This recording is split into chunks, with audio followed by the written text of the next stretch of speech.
자기애. 자기애란 말을 들으면 여러분은 어떻게 느껴지세요?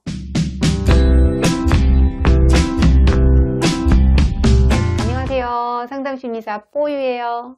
나르시시스트와의 관계 속에서요, 힘든 경험이 있는 사람일수록 그 기억 때문에 자기애를 나쁜 것으로 생각하기가 쉽죠. 그런데 정말 자기애가요, 바람직하지 못한 것일까요? 원래 자기애란 자신을 아끼고 사랑하는 마음을 뜻하잖아요. 스스로를 가치 있는 존재로 여기는 건 자연스러운 현상이고요. 마음의 건강을 위해서도 중요해요. 다만 자신을 향한 사랑이요, 과도해서 자아도취 상태가 되는 것이 문제인 것이죠.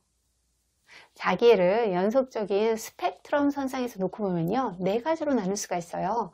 자, 이렇게요. 건강한 자기애, 자기중심적, 나르시시스트, 악성 나르시시스트. 여러분은 이 스펙트럼의 어디쯤에 해당되세요? 이제부터 제가 설명하는 내용이요, 스펙트럼 상에 있어서 어디에 속하는지 한번 생각해 보세요. 자신을 사랑하고 자기의 멋진 부분을 멋지다고 말할 수 있고 타인을 인정하고 존중할 수 있다면요? 맞아요. 건강한 자기애겠죠. 성격 장애는 아니죠. 그러나 매우 자기중심적으로 생각하고 판단하는 경향이 있어요. 타인에게 관심받고 싶어 하고요. 허영심이 아주 크고 자기밖에 모르는 어린아이처럼 미숙하다면요. 자기중심적인 사람이겠죠. 자기애성 성격 장애 진단을 받을 수 있는 수준이고요. 특별 대우를 받기 원하고 공감 능력이 없고 조건적인 사랑만 가능하죠.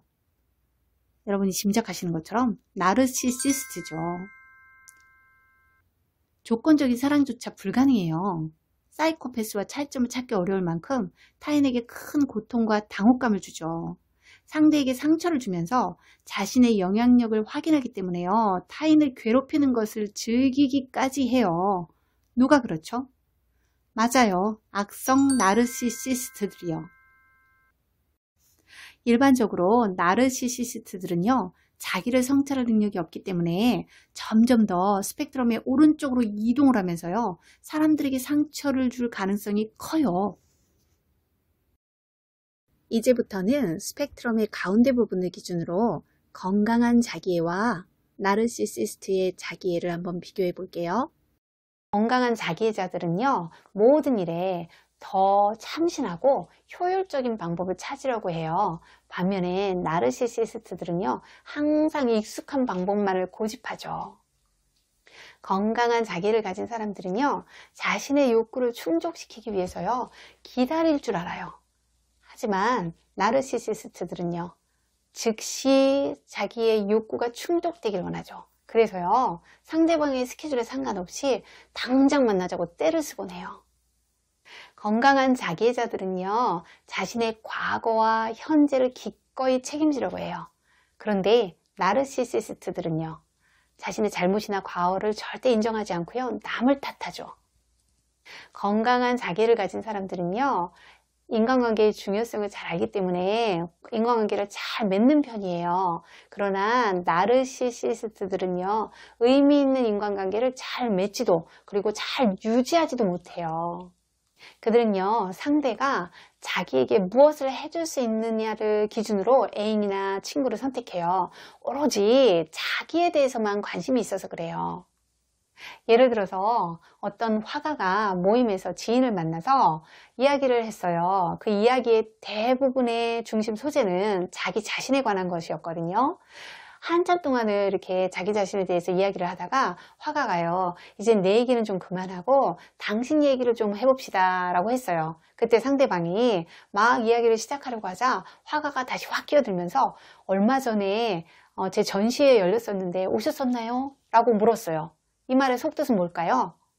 나 혼자 내 자랑을 하려니까 피곤해. 이제 네가 내 칭찬을 좀 해줘야 되겠어 라는 의미죠. 결국 화가는요, 자기 얘기를 계속 하자는 속뜻을 갖고 있는 거예요.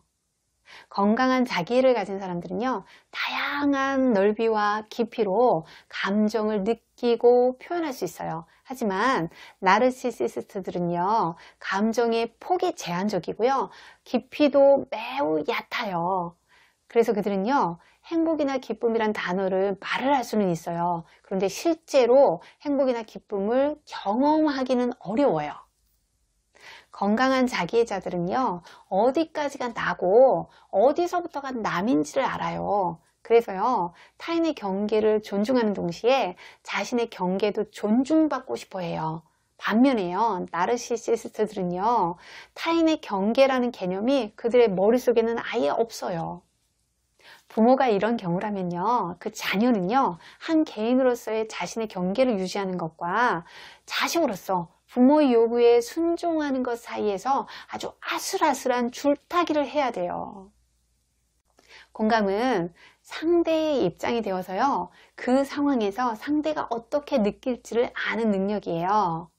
그런데 공감을 잘하려면요, 먼저 자신의 자아가 확고해야 돼요. 건강한 자기애자들은요, 자아가 확고하기 때문에 공감을 잘할 수 있어요. 그렇다면 나르시시스트들은 어떨까요? 그들은 자아가 약하기 때문에요, 공감을 잘 할 수가 없죠. 유머를 잘 하려면요, 마음에 악의가 없어야 되고요, 자신의 불완전함을 기꺼이 인정할 줄 알아야 되고요, 삶의 부조리를 볼 줄 아는 눈이 있어야 돼요. 건강한 자기애를 소유한 사람들은요, 이런 요소들을 지니고 있기 때문에 유머 감각이 아주 넘치죠. 그렇지 못한 나르시시스트들은요, 유머를 잘 하지 못해요. 지금까지 건강한 자기애와 나르시시스트의 나르시시즘을 한번 비교해 봤어요. 여러분은 이 스펙트럼 상에서 어디쯤 속해 있으세요? 혹시 오른쪽으로 향하고 있다고요? 안 돼요. 방향을 돌리세요. 저도요, 확실하게 건강한 자기 쪽에 속하기 위해서요, 제가 부족한 유머 감각을 키우려고 노력 중에 있어요. 구독과 좋아요 잊지 마세요. 다시 만나요.